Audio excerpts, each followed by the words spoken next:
Welcome to the first video in a series called No More Boomer Communism. I'm going to show you how I work.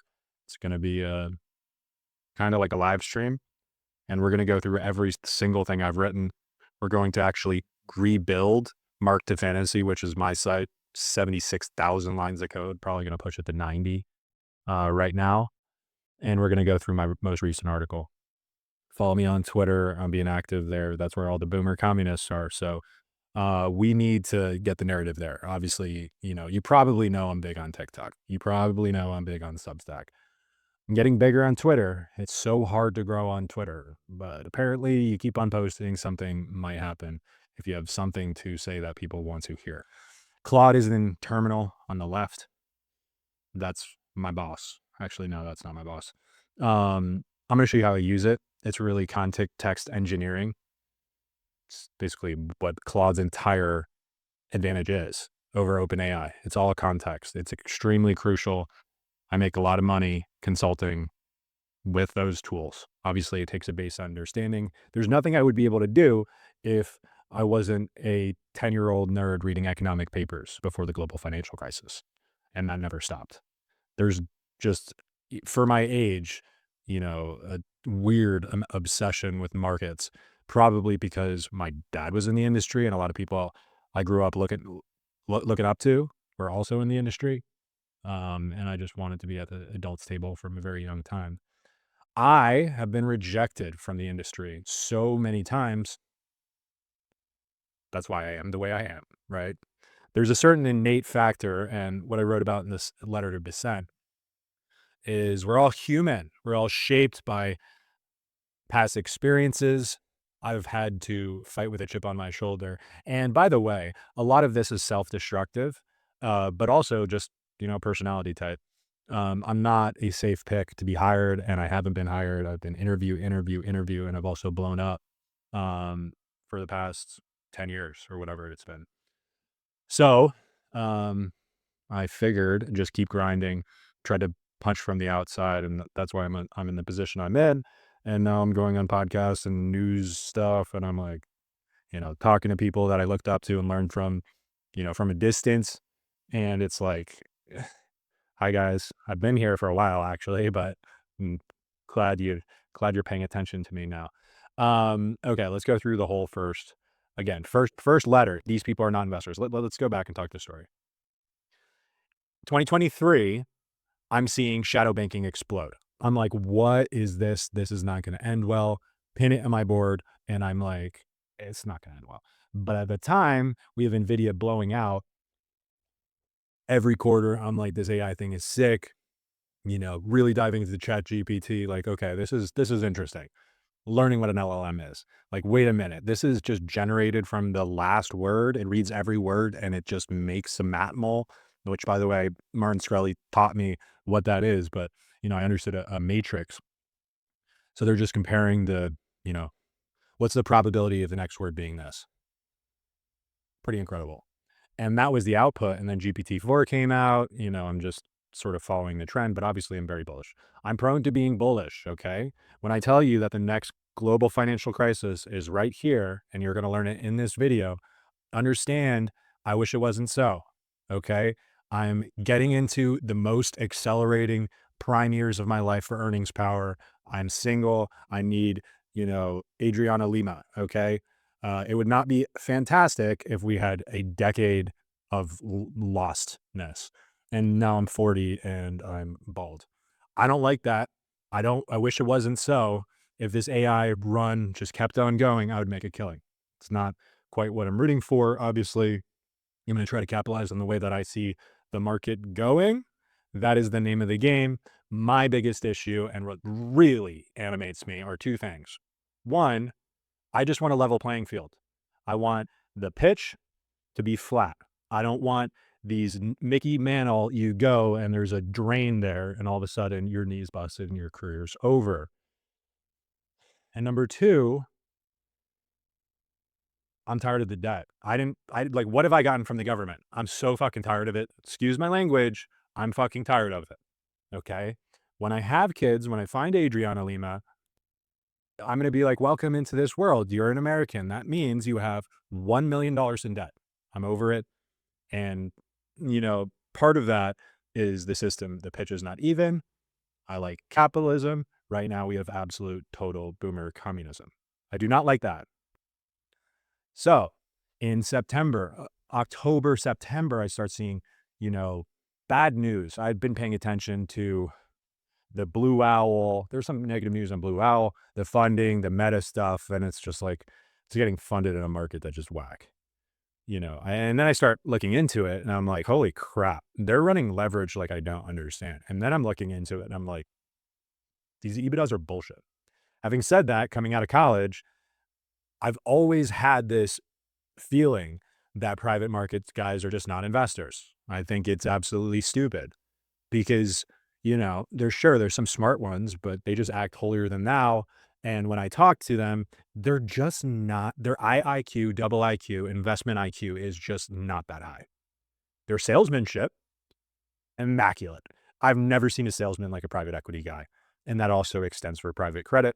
But when push meets shove, they're just not that smart. I've always thought that.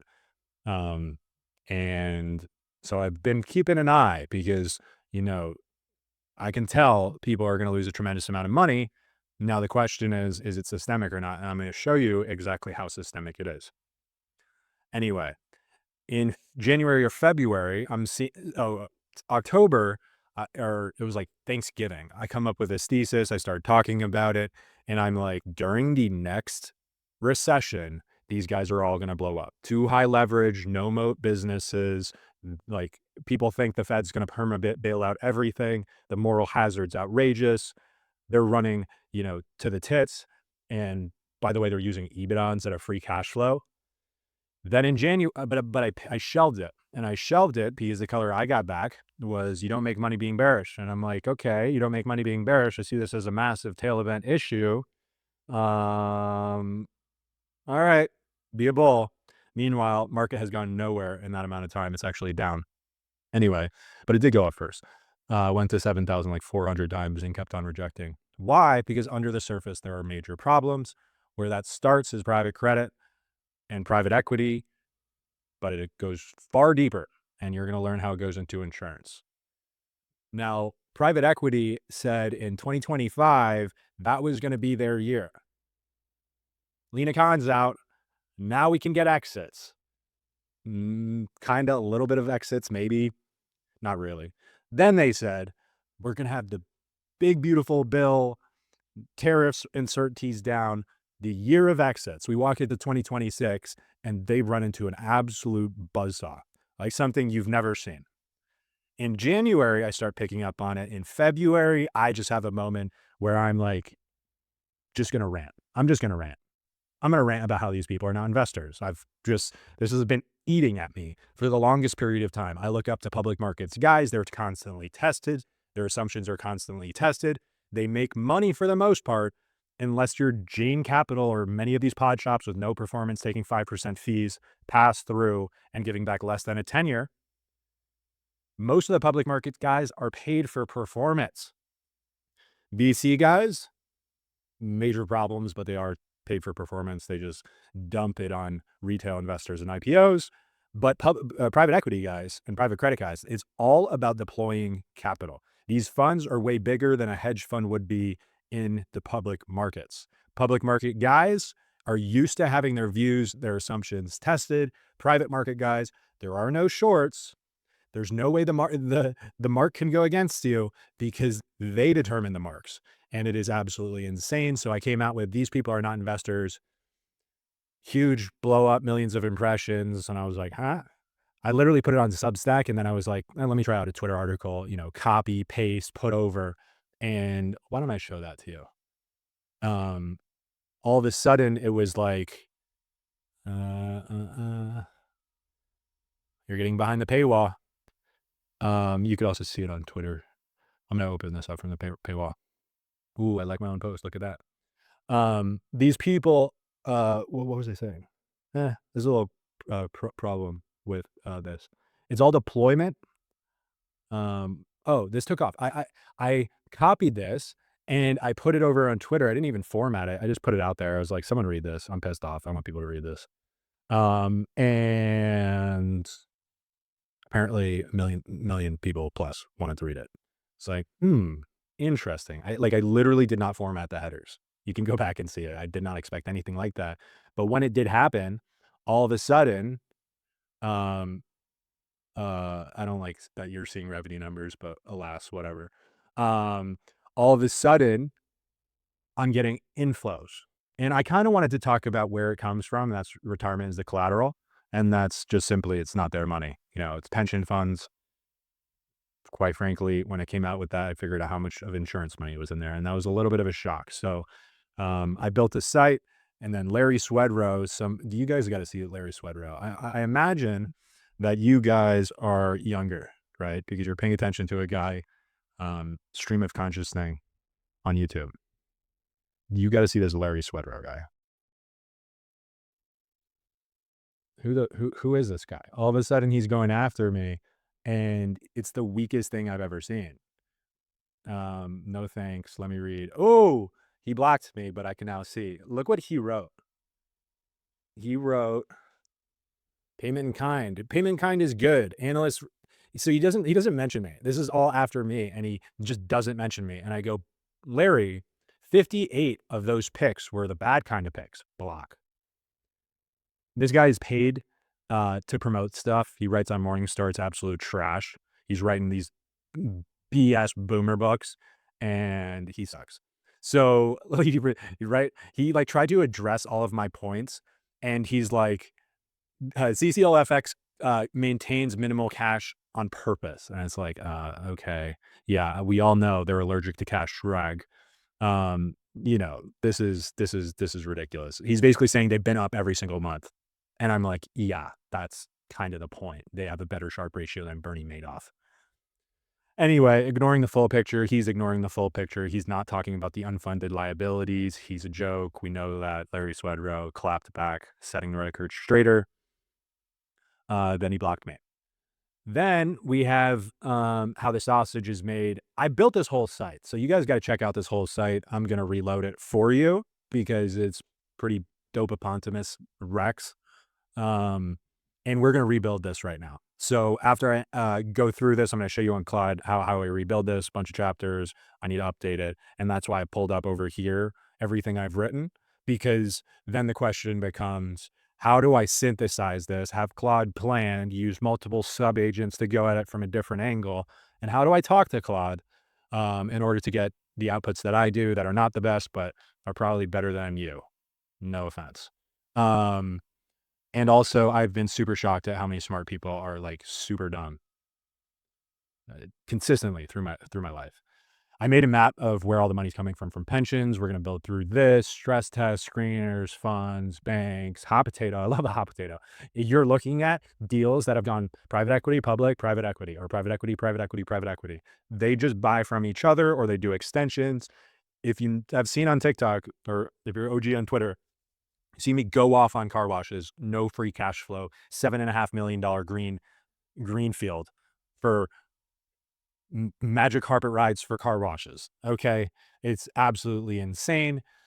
Signals, I need to update this. Quotes.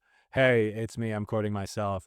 Boaz, Jamie Dimon, Michael Arenati. Screw you, man. Screw you, man. Then the loan book for Cliffwater. I'm working on this. I've been tied up, but I'm going to go through the entire marks, my context engineering to go through to find stuff. I'm not going to give you the secret sauce, but more or less, you have to develop a thesis of what to look for. Big data, very good. Big data, very good. Claude, good. Big data. And then you just filter it. You just consistently filter it. You say what you're looking for. And then you have it feed it to you. And you want to find outliers, of course, understand statistics, figuring out outliers. Also, if you don't understand statistics, say, Claude, I'm looking for outliers. I'm looking for ways to harden this. Help me out. And Claude will tell you. And that's probably what we're going to do here in 1 second. So I just want to start this off. Oh, I'm sorry. How the sausage is made is pretty good. All the articles are on here. It is insane, the valuation methods. It's such recursive knowledge. This guy was a huge defender of Cliffwater. He's huge in Aries. And he started getting nasty with me, quite frankly. And I told him, I had to pull out some stuff that he said was identifying. It's not identifying, quite frankly. Um, I did him a solid, and then I told him, because he was like begging, "Oh, I'm gonna lose my job." First of all, I'm not trying to uncover any sources. There's many employees of Lincoln, ex-employees of Lincoln. Like, that's insane. But I told him, if you're going to lose your job, I want it to be because of the decisions that you've made. He was like, "Oh, my family, my family." Dude, you're not going to lose your job because of me. You're going to lose your job because you put a boat ton of client funds into these vehicles and you don't understand it and you made the sausages. So yeah, by the way, you come at me, I'm going to clap back. Sorry. If your hedge fund was down 40% in 2008 and you say, I can't know what I'm talking about because I'm only 30, I'm going to say your hedge fund was down 40% in 2008. If you say, I don't know what I'm talking about and I'm being irresponsible and you're at an RAA that puts 47% of client funds into privates, I'm just going to show the stats. Statistics. They're not racist, right? These white men that are boomers that, have made a bunch of money with zero intelligence. The first guy might have intelligence that I mentioned, but the second guy doesn't. I'm sorry. I'm racist against you. Okay, where are we now? Secretary Bissett. I kind of willed that into existence and it actually worked. Pretty crazy. Go read that one. Go read that. It's pretty interesting. What I describe, overview, why this is happening. Then I go into specifics. I reference Cliffwater. And then I bring this home with asks for the overseer, supposedly, of the regulatory body. Since then, it looks like he's poking into it. You got to keep the pressure on. I then came out with a letter to Secretary Johnson. Secretary Johnson's letter was about insurance and the problem in insurance. By the way, the whole insurance, everything, like, I've been getting so much inbound, 10 leads. I might figure out the best two to look at, pick one. Best, I skim them all, but like really go into two or three, per 10. And it's let me down. It's pretty, it's the future. Like, honestly, you gotta be able to use AI, you gotta be able to communicate verbally. You gotta understand what good writing is and be able to execute. You can get 50% of the way with Claude on generations on writing, and then you gotta bring it home. Also, Claude does all of the work that's like the least fun, besides the editing. I fucking hate editing so much because when you're creating, it is an exhilarating dopaminic process. And then when you're editing, it's all anxiety. It is pure anxiety. How is this going to read? How do I have to push? That's what I just want to take the shot, get it out the door. Someone says to me something's wrong. Okay, I'll fix that. At least I don't have to live in that mindset of everything. Anyway, now we're going to go to the whole. While starting this, and I can't see the bottom. Why did I do that to myself? Huh. Oh, I got a scroll, by the way. If you don't know, that really pisses me off based on how much I'm on Claude. Disgusting amount. And I get a common. Get the fuck out of here. Dario, I'm coming for you. All right. Plan mode's dope. The mic's right in front of where I'm typing.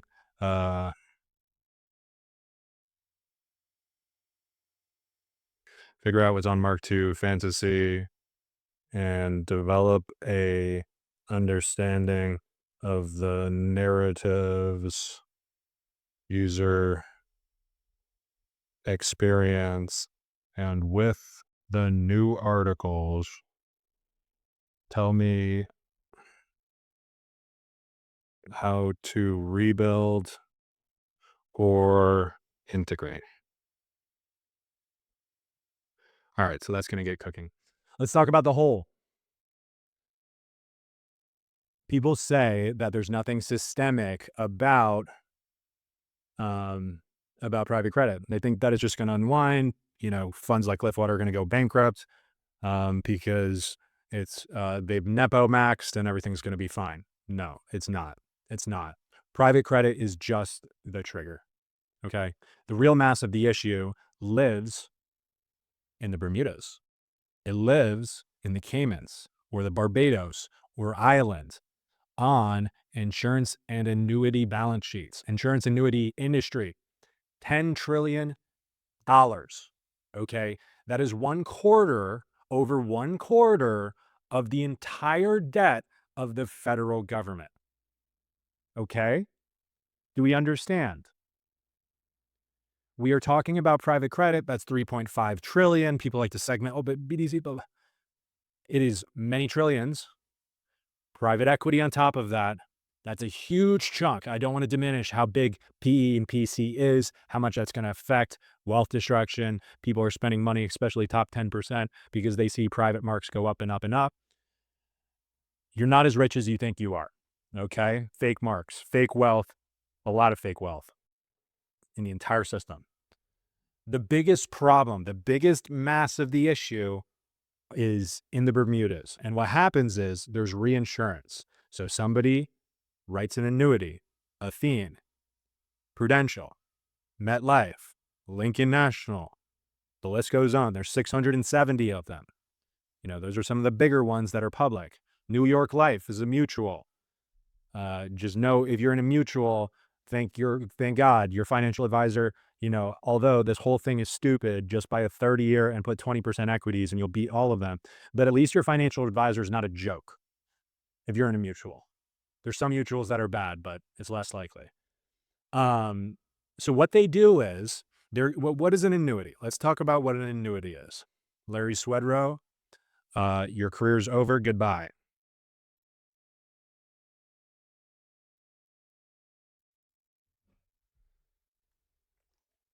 An annuity is a long-term contract. Basically, it's Social Security. It's supposed to supplement your retirement so you have constant income at the end of the day. There's fixed, there's variable. Variables usually broken out, and there's fixed index, which is absolutely asinine. Everyone knows it. If you don't know it, you're dumb. You're dumb. Okay, by the way, at this point in time, many of you have financial advisors. Consider if you need to fire them. I'm not saying fire them. I'm saying consider if you need to fire them. 75% of financial advisors and RIAs suck ass, and the best 25% will tell you that. And by the way, they'll tell you specifics about why they suck ass. Everyone is going to pretend like they're in the top 25% when you realize how much issues there are. So you're getting paid 100 bips for a therapist. If you have $10 million, that is insane per year. You're paying 6 figs for a guy to be your therapist. And you talk to him once every 3 months, maybe.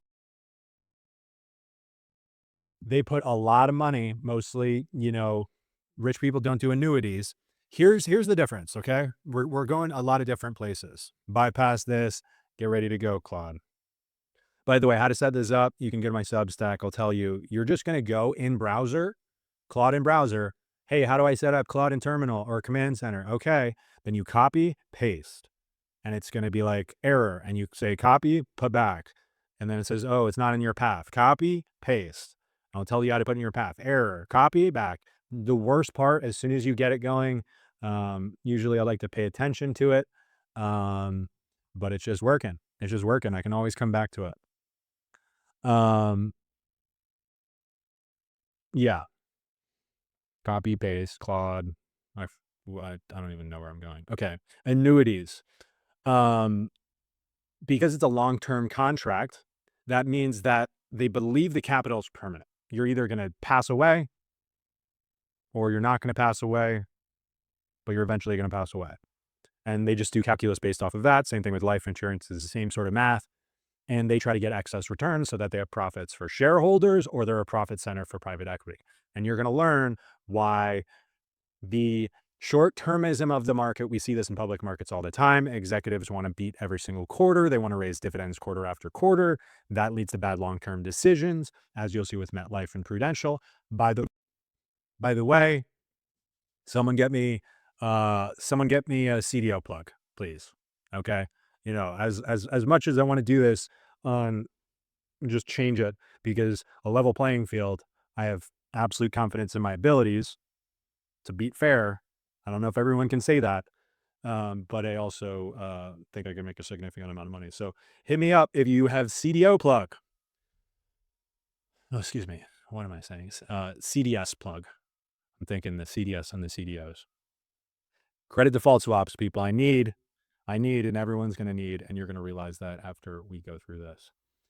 Quote from Jim Chanos: financial regulators are like archaeologists. They will tell you after the company collapsed what the problem was. And that's Mr. Enron, everyone. Mr. Enron. Golden age of fraud, he says. Again, Dissent, Johnson, Rita. Just to explain what reinsurance is, because reinsurance is the bigger issue than private credit on these balance sheets, even though the private credit on these balance sheets are enormous. Again, that's just a trigger.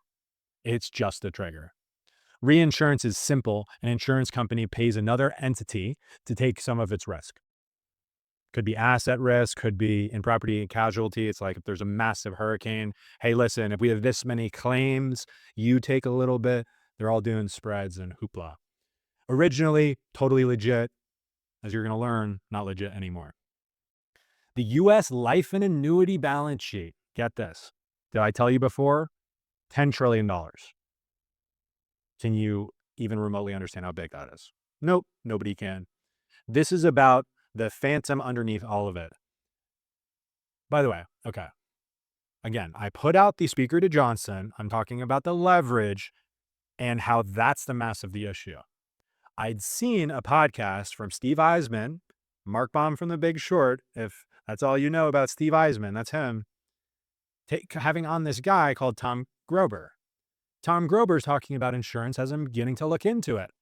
And all of a sudden, I'm like, oh my God. And it's just like another, I got a business, I got shit, people don't know how to make money off this stuff that I'm reading. And generally Substack and clients take priority, whatever, I'm continuing to go. I get a fire re-engaged into an inferno underneath me on this. And I start going, come out with that. Tom reaches out to me.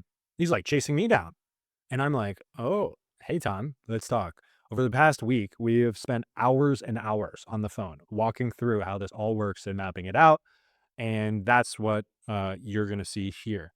He is pointing to me, to everything, sending me some of the financial documents that proves everything in here, which is a lot of phantom assets and a lot of liabilities greater than assets in the reinsurance space. The reinsurance space is over $2 trillion. Of that, 1.54 is affiliated paper. I mean, we're talking crazy. I've dangerously skip a pre-existing OBDC syntax error. Okay.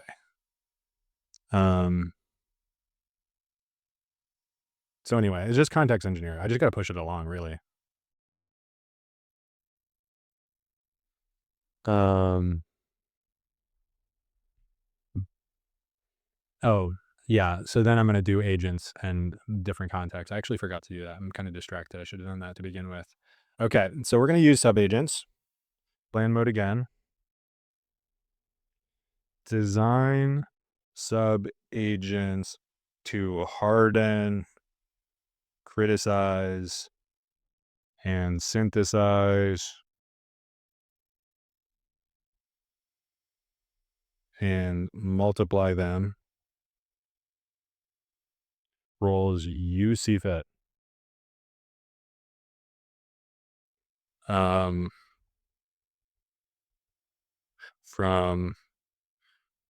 PE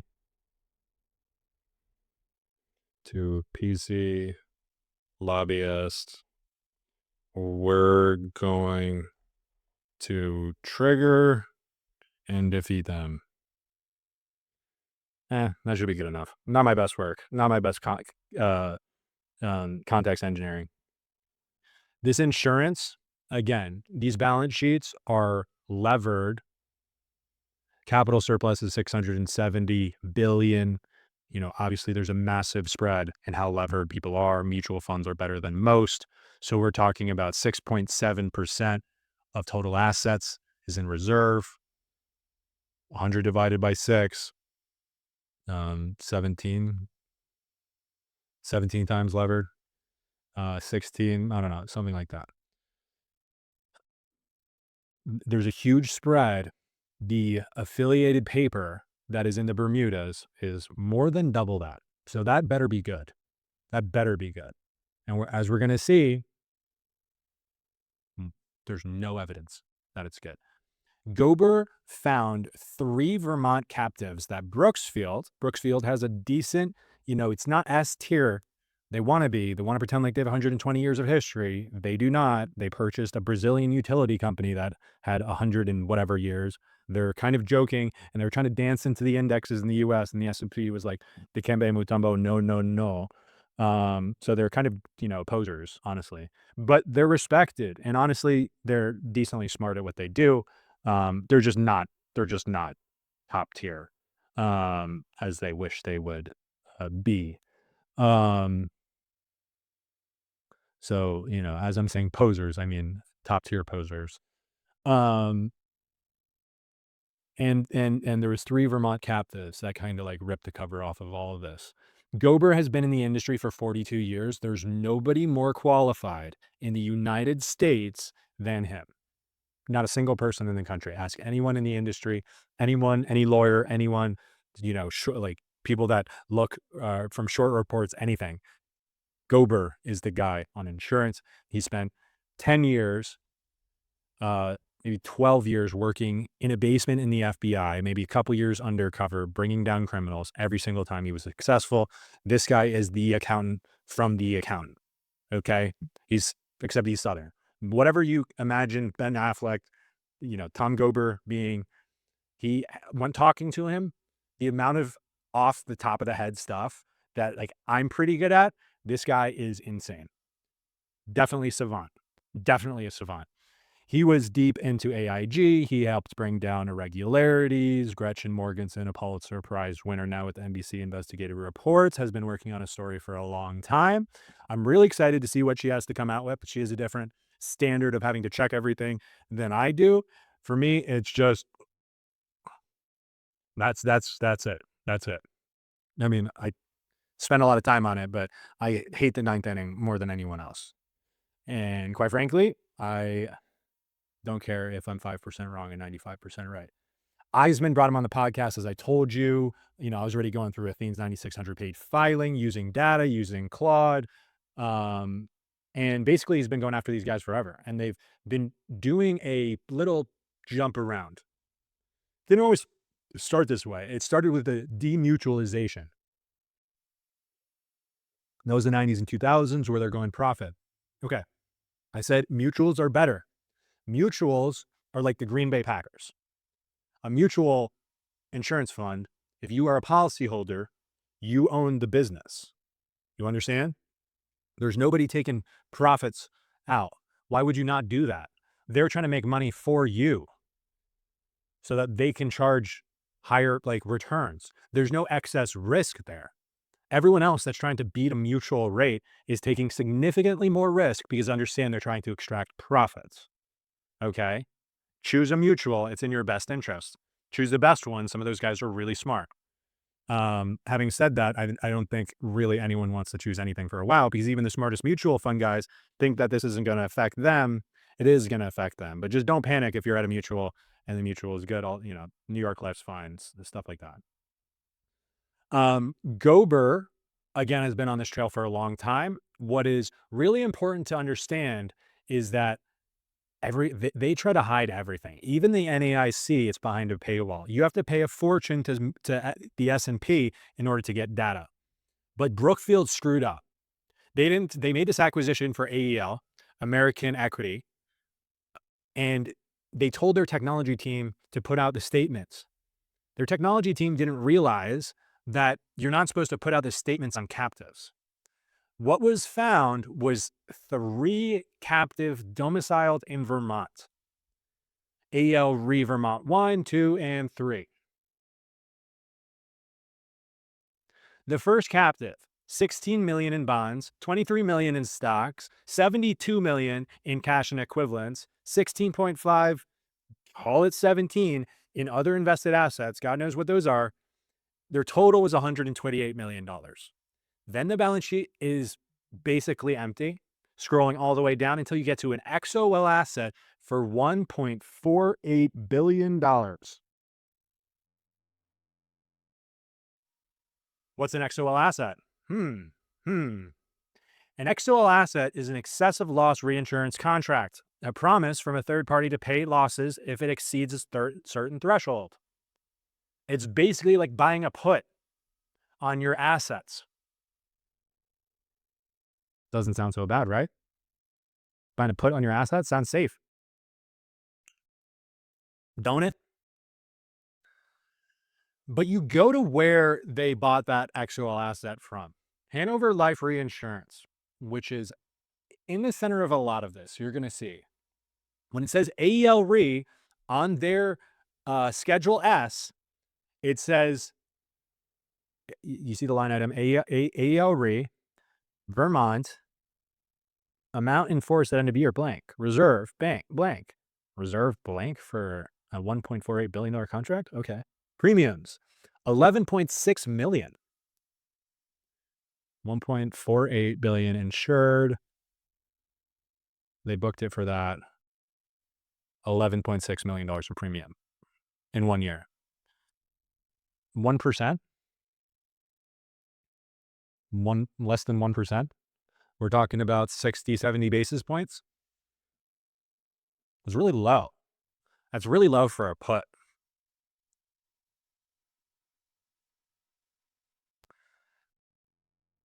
So you then go back to AEL Re, what they posted, which we wouldn't see otherwise. Again, a $1.48 billion asset.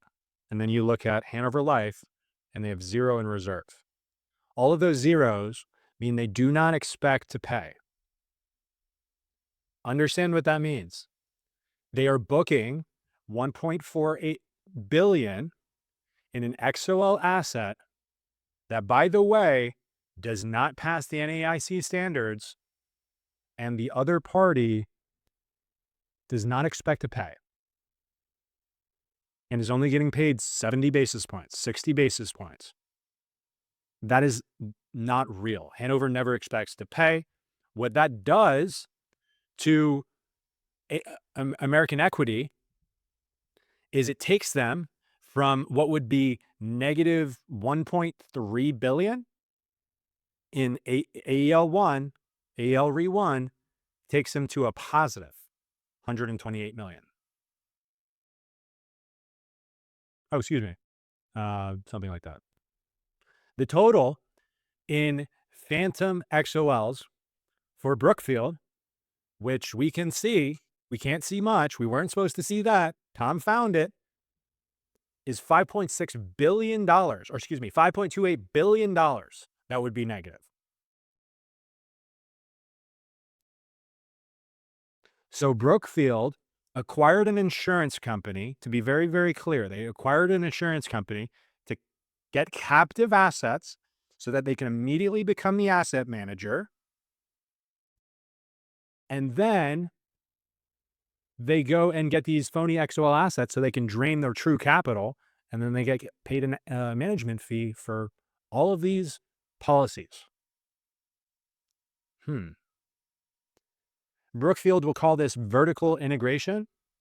It is not. It is circular integration. Brookfield knew exactly what the XOL asset was. They tried the same trick on American National, a real insurance company with states publicly filed. They put an XOL right on its balance sheet. It lasted months. Someone noticed. They pulled it off. Now, this is these captives too. Okay, first of all, the captives XOL asset, you're going to get to Hanover pretty soon. We already talked about Hanover. This, again, Brookfield was late to the story on buying up insurers and being able to take all their money and invest it like a super bastardization of Warren Buffett. They were late. They did not invent this. That is my strong view. They did not invent this. We can see them because they're not very good at it. They clearly don't have a legal team and compliance on information at the standards of some of the other PE-backed insurers. That, and also PE companies, like they don't know what they're supposed to cover. I guarantee you they did not invent that. That is an indication of what's happening across the industry. The Brookfield leak was not the first time anyone saw inside of a captive insurer. It was the third. Again, past 25 years, there's very few looks. One of them was Scottish Re, and it collapsed. From my conversation with Gober, he said, we got in there and it started digging and we freaked out because there was basically nothing there. There were tons of liabilities, but almost no assets. PHL Variable, Golden Gate ripped it. Now they're getting sued because they confirmed the XOL assets are worth zero. There's a story, I forget who wrote it. A widow got $300,000 of a $2 million life insurance policy. Golden Gate did fine. By the way, let's go CEO Golden Gate. CEO Golden Gate. This is who bought the P. It's not Steven. This is who bought Magic Car Wash, that terrible, terrible deal. Now look at this guy. Does he look like a good dude?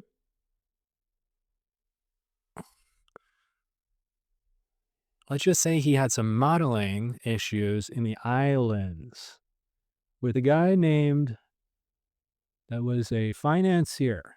Okay. I don't like just throwing everyone under the bus, being a giant conspiratorial. But if you give me a reason, he deserves it. Let's just say that. Okay. What they would say. So you got to understand, these guys are filibuster maxers. Filibuster maxers. They're going to come and say, oh, no, you're not understanding. It's only a small amount of total assets. Dude. No. You cannot get filibustered. They have invented words and ratios and terms to obfuscate even more than, and they also pay off lobbyists. They bought a guy in North Carolina in order to make this invisible. By the way, the original reason why it's invisible, ExxonMobil, they had, or it's an example is ExxonMobil. So ExxonMobil knows their offshore drilling better than anyone. They know the risk. They know what the reserve needs to be. They can underwrite it better than Geico or whatever, Lloyd's of London. Now, all of the risk and all of the insurance, etc., they made a case, and a kind of legitimate case, that they don't want BP to be able to see that. Their competitors to be able to see that. Okay, so captives, they can be confidential. Then a guy in North Carolina that's a pastor got paid off, and it ended up happening in North Carolina, and then it happened in Vermont. By the way, okay, so let's just go through what they're going to say. XOL assets a put. Here's the thing. The put's never going to strike, because before it does, the majority of the time, it goes into receivership. You understand? It is fake. It's like selling a put below at -$5 strike. Do we get that? If you are someone influential asking this, ask them, is there any chance this XOL gets activated? They're going to be like, oh, of course. What do you mean? Be like, what is the strike on that XOL? What level does the assets have to be? And they'll be like, exactly. You cannot say no risk was transferred. The NAIC cannot say no risk was transferred. The company that is on the other side of the contract says no risk is transferred. They never expect to pay. And you're saying it's tail risk protection and therefore should be booked at full value as an asset on your balance sheet. If you took all of those away, some of them might be legitimate. They might put to the ones that are legitimate. If you took all of those away, put back the legitimate ones, the amount of insolvencies would be absolutely insane. Not only from so So if you took it away, like let's say that you took it away, Hanover X's it out, X's out the liability that they already have at zero, AEL, insolvent. If you went to AEL, all of the 3 AELs under Brookfield, and you said, okay, those are legitimate assets. Hanover, you need to count these as liabilities.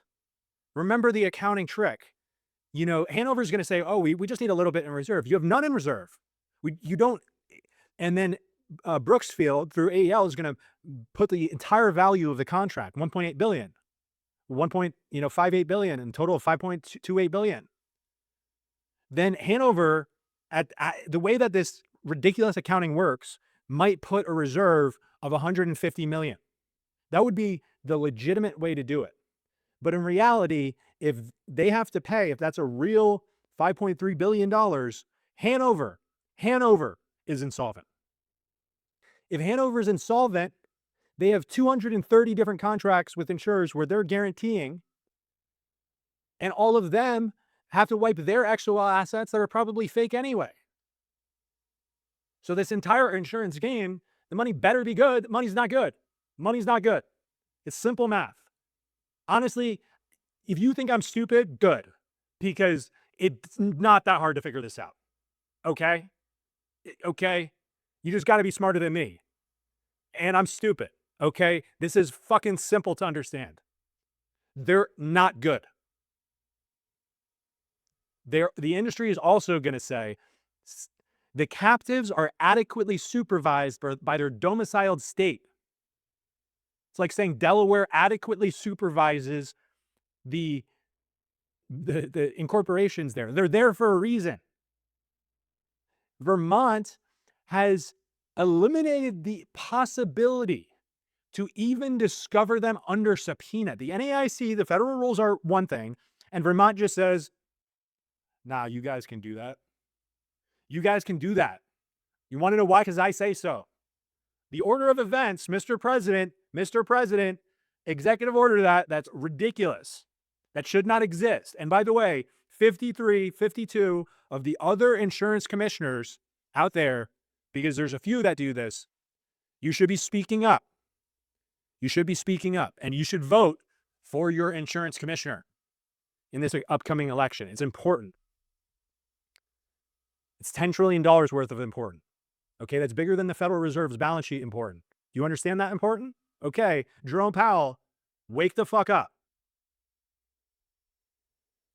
There's no way they're adequately supervised, and I'm not going to trust the Bermudan court documents. That is fucking insane. I'm not trusting that the Bermuda courts, the only reason they're there is best case scenario to not pay American taxes. I'm not going to trust that they're going to, outside of their jurisdiction, the people that are outside their jurisdiction, they're going to take care of Americans. They're going to take care of their bell cows. The third thing that they're going to say is affiliated reinsurance is disclosed on this Schedule S. Regulators can see it. Investors can see it. Transparency. We have transparency. We have 10,000 pages of transparency, except only Athene does. Credit Apollo. They're actually showing their work, and it's insane what they're showing. Schedule S shows that Athene has $236 billion in affiliated reinsurance. The same type of affiliate reinsurance that we saw Brookfield do. It does not show that reinsurance have 3.87 cents in real assets per dollar of obligation, based on the only thing we've saw. Oh, they're going to say Brookfield is especially bad. They shouldn't have done that. You know, slap them. And Brookfield's going to go, should we just say that everyone does this? They're trying to throw us under the bus. Should we, like, we didn't learn, we learned this from you guys. And they're going to be like, Brookfield, you fucked up. You're going to take the fucking charge here. It's endemic. All of everything these PE companies are doing, everyone else is doing. There is no new ideas in private equity. Or maybe there's one, and it's not Brookfield. Okay? This is not something that's just happening at Brookfield. They won't show you how much affiliated reinsurance there is. They want to say it's arm's length. It is not. This paper is between brother and sister, just like Brookfield. 1.54 trillion is affiliated paper. That is absolutely batshit. You want to find out which companies are in the worst position? Figure out who's got the most of this. Pay Tom Gober. And if you're a hedge fund, you better pay him 6 figures. You better pay him 6 figures. The entire U.S. life insurance industry surplus is $657 billion. Consider the scale of things. 650, 1.5 trillion. 650, 1.5 trillion. Do I need to keep on doing it for you to understand the scale of things? Okay. That money better be fucking good. We know it's not. That is 235% of the surplus. Just so you understand how this works. There's a $10 trillion balance sheet. There's $940 trillion. I mean, these are massive little spaces between the Earth. Consider it a galaxy. The assets and liabilities basically match besides $657 billion. That means that $10 trillion balance sheet has $657 billion until insolvency across all 670 U.S. insurers. We are not talking about Europe. That cushion is 6%, 6.5%. Obviously, 1.5 trillion, 15% is affiliated paper that we need to trust. Gober thinks, he used to think maybe, there was 30% that was phony, and he gets into a few cases where he's acting as an expert witness and there's nothing there. He only trusts that 30% of that affiliated paper has value. And it might be some companies are 90% and some are 0. And what might be happening is you go from an insurance company to affiliated reinsurance offshore, and then they reinsure it again. So at the end of the chain, they might go and they hire this, and it's kind of like wink and nod. Here's $17 million to insure $6 billion of assets, or 70 basis points per year to say that you're going to backstop this. And they know they don't have it. They know they don't have it. Or they just don't want to know. I believe that there's $1 trillion missing, at least in offshore accounts. People want to say this isn't the global financial crisis. Hello, the total amount of money that was pulled from TARP was 450 fucking billion. We're talking about trillions, multiples of what was actually pulled from TARP. And that took down the entire global financial system. Sure, are these collateralized at the base layer of the financial system? Maybe not. But when you have $1 trillion missing in just A&L, and all of a sudden you're going to go to P&C and healthcare, and all of a sudden you're going to realize that all of these marks are too high across the board in a $13 trillion market, and then you go to ABLs, and then you go to margin debt, and then you go to credit card debt, and then you go to overvalued home prices. Now we're back to mortgages. This is going to be bigger than the global financial crisis. And by the way, there are countries outside the US that are worse in some of these characteristics. I can name Canada, Australia, UK on home prices. This is a disaster, an absolute disaster.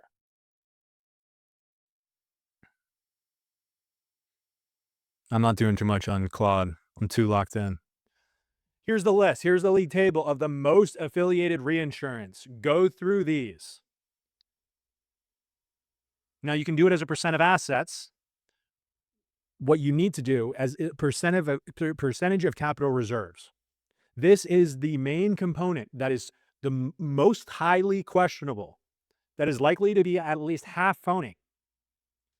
Prudential counts on Hanover for more money than their entire capital reserve.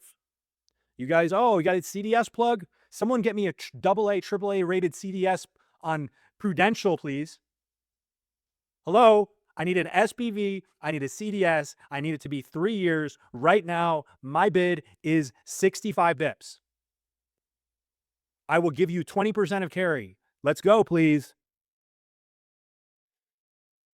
John Hancock's a disaster. Hanover Life. This is center of spiderweb. There's two different Prudentials.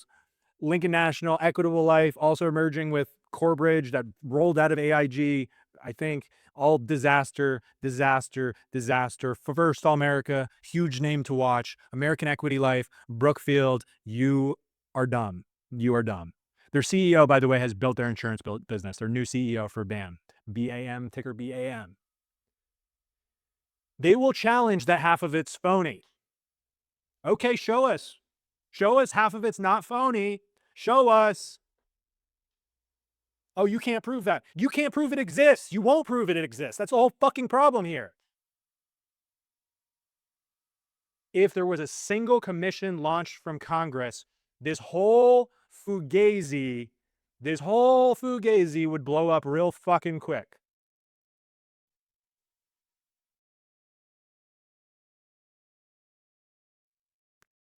Yeah, by the way, the amount of criminality, criminality, no allegations, looks like fraud, smells like fraud. Every time it's been tried is fraud.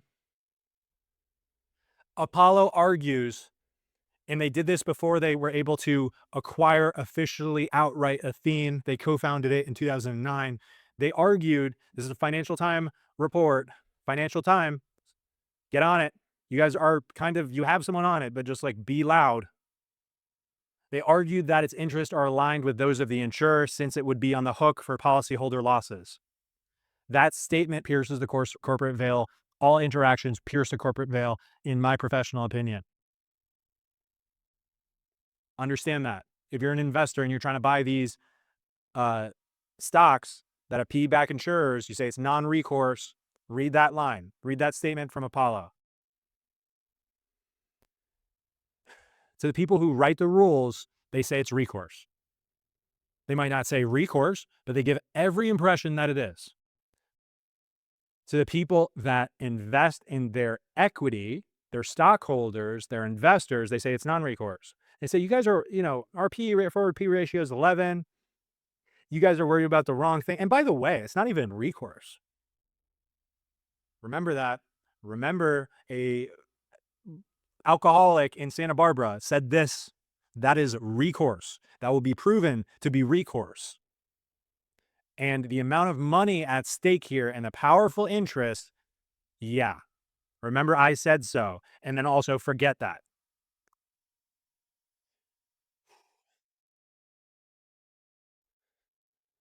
There's 3 layers that Gober discovered. Every single time he went onto one layer, all of a sudden a new one appeared. The captive layer through Vermont or North Carolina, Iowa's pretty friendly, Arizona's pretty friendly. That is the first layer. A lot of XOL assets, also plenty of other issues. They are pricing the assets. There's no market bid. Huge, huge problem. We're talking about Enron-related governance issue. Then the cross-pollination. When the captive layer grew too large, they started ceding to independent troubled companies. What Gober found, he's looking through and he's like, wait a minute, this isn't growing as much anymore. But what was growing are these shitco insurance reassurers that are in problems. All of a sudden, there's massive amount of reinsurance going to and from. You know what this means? You know what this means? Okay, you know what this means? All from the guys that are in trouble. Do you understand that? Go look at Hanover Life.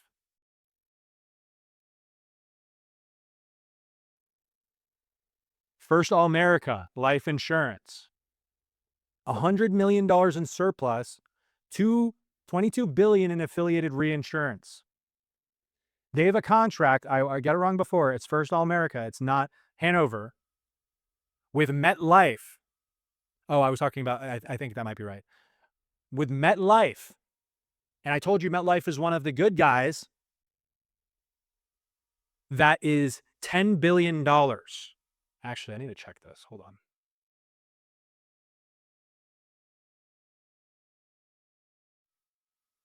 Or is it? Oh yeah, no, no, MetLife. I thought it was New York Life. That is right.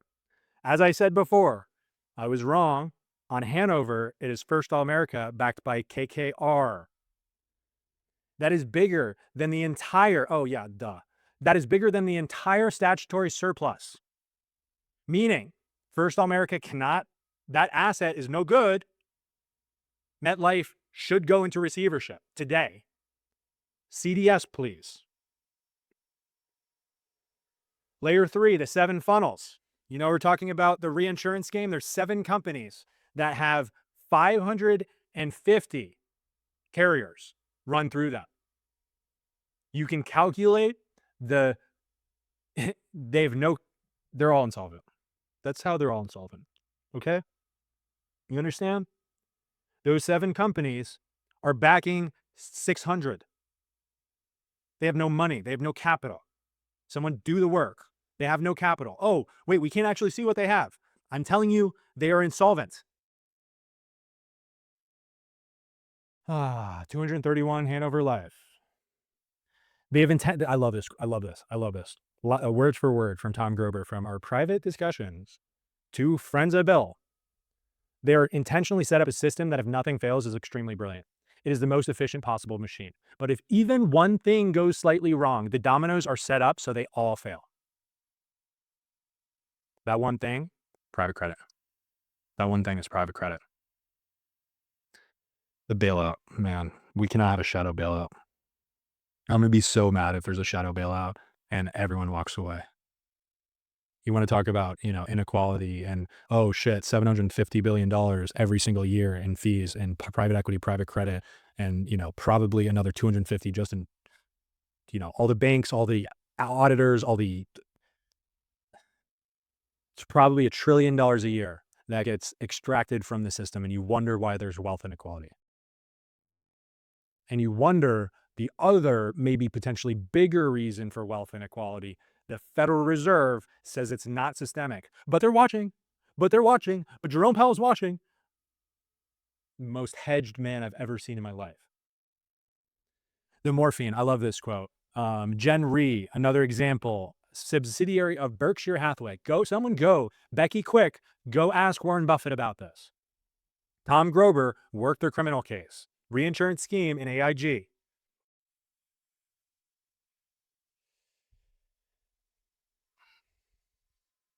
How much cooking goes on at AIG? The reply was they'll do whatever they need to make their numbers look right. This was in Ireland in reinsurance. Every major insurance company has a reinsurer in Ireland. They regulate heavily insurance. They do not regulate at all, almost at all, reinsurance. They did not have to document anything. The guy that did this, he recorded every phone call.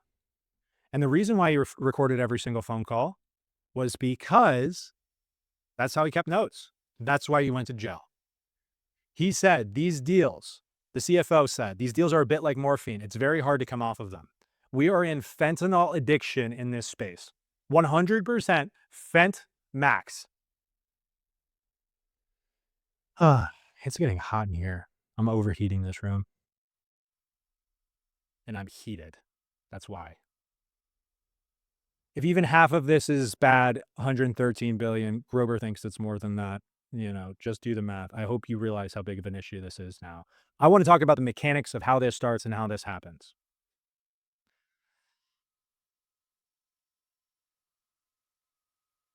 Private credit portfolios are not marked by markets. We know that when there's downgrades, there's going to be downgrades. You know the mechanism. There's capital calls in insurance. That means they need to rely on these reinsurance contracts. They're not good. At 69-to-1 leverage, 1.4% margin of solvency, moderate wave of downgrades eat through the capital cushion in weeks. There's also the potential for surrenders. Just because you have an annuity doesn't mean you can never get your money back. They consider it permanent capital. It is not. Even 5% would break pretty much every single one of them. They've matched it to super long-term assets. where they have no liquidity, practically no liquidity. They can sell the treasuries, but that would affect that's what they have the least amount of capital reserve for. They can sell the corporate IG. That's not much of a capital reserve. That's AA rated. That's like 70 cents on the dollar. The problematic stuff is the CLOs. Problematic stuff, direct lending for how much it exists. They will all say it's such a small portion. Again, they're doing it off the $10 trillion number. Do it off the $657 billion number. Or particularly for each of them, how much capital they have in reserve. The Fed knows all of this. It is shocking how much information is out there that is already addressing this. You got some nerd in the Fed building. Apparently Jerome Powell doesn't read what his own banks and own researchers say. And by the way, worse is worse. I would read this title. Could the growth of private credit pose a risk to the financial system stability? Yeah. The answer is yeah. Jerome Powell, the answer is yes. Sham reinsurance and dividend extraction. Remember, when they're raising dividends every single quarter, that money goes out. They're doing it every single quarter to build that dividend discount model on the dividend growth rate so that they get a higher valuation and they get paid more. That money every single year has to be, it's bigger, it's compounding. They have to raise it to, 5%, 10% every single year, in some cases higher. That means they have to wedge more profits between what they owe and what they can make. They can't make as much when private credit is blowing up. That's why they've been going more. So what that equation is them taking more risk on private credit. This is the pubcos, the ones I want CDS, please. I feel like I need to be a auctioneer on, TikTok live in order to, just be sitting there, shooting bids out for CDS. I'll give you 85K. Fuck. I might even pay 85K in premium to have a 5-year. That's too low. My bid on MetLife for 5 years, 95 bips. Someone get it for me, please. Take the spread. Get it to me.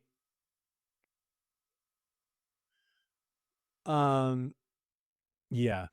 I think you guys get it. Do I need to browbeat you anymore? But you have to know what happens, and then I'll close up. I made a video already about my closing. I tightened it up a little bit. It's very important that this message gets out there. When a life insurer enters receivership, all of these states have backs like FDIC, 250K, New York's 500K per person, whether it's these pension fund risk transfers or annuities. Do you understand? First of all, unfunded. FDIC is funded $100 and something billion.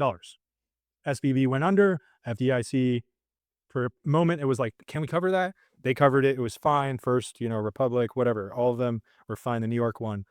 That is funded. Unfunded, these states, first of all, why are they doing this? What is the benefit of these states taking all of this liability? It would absolutely destroy every single state government, state budget. What's going to happen? A motherfucking bailout. Another motherfucking bailout.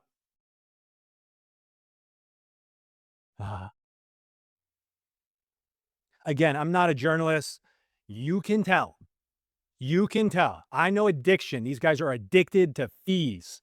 This is not going to end any differently because they financially engineered better. They did not start a new chapter in financial history. Okay? This is ridiculous. It is fugazi. It's fugazi. Grover is the GOAT. Don't talk to him unless you're going to pay him 6 figures. He's got all the nuggets, all of the juice. If you are a politician, if you are an aide, whatever, talk to Tom Grover. Prepare an hour, 2 hours. He's very meticulous. He's going to give you everything. But listen.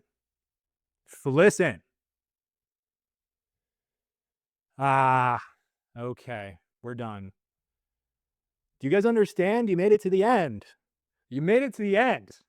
Okay? The end is nigh. The end is coming. Okay? We can be proactive. Look at this line, my favorite line. For once in the history of American finance, we could be proactive. We could do it. We could pat ourselves on the back. All the politicians, Secretary Bissett, you can be like, we took the charge, and we can pat ourselves. The election's over. The Republicans are losing the midterms. Democrats, I don't know what competitive dynamic I need to push. Democrats want to win more. Republicans want to lose less. They want to work on legacy. The administration's big on legacy. Legacy. You need to know this. This will blow up. Only question is how much the public pays for it.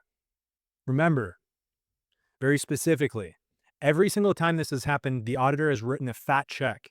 The actuary's written a fat check. They know that these balance sheets are hollow. It is only possible to claw back management fees and freeze everything before it happens. Afterwards, there's going to be too much hysteria. That is why they might know it's going to blow, and they're going to wait until the last possible second, because in the confusion, they can run away scot-free with the silverware. Titanic's going down. They're packing the last little silverware. Most of it's already on the boat, and they know their exit. That is what we need to address. Thank you, America. Oh, Europe. Is Europe listening? This is not including Europe. You guys got to figure your own shit out. You know we're going to take you down too, but you also have issues. ECB, get on it. I know you're more on it. Get on it, please. Start pressuring Jerome Powell. Thank you. Goodbye.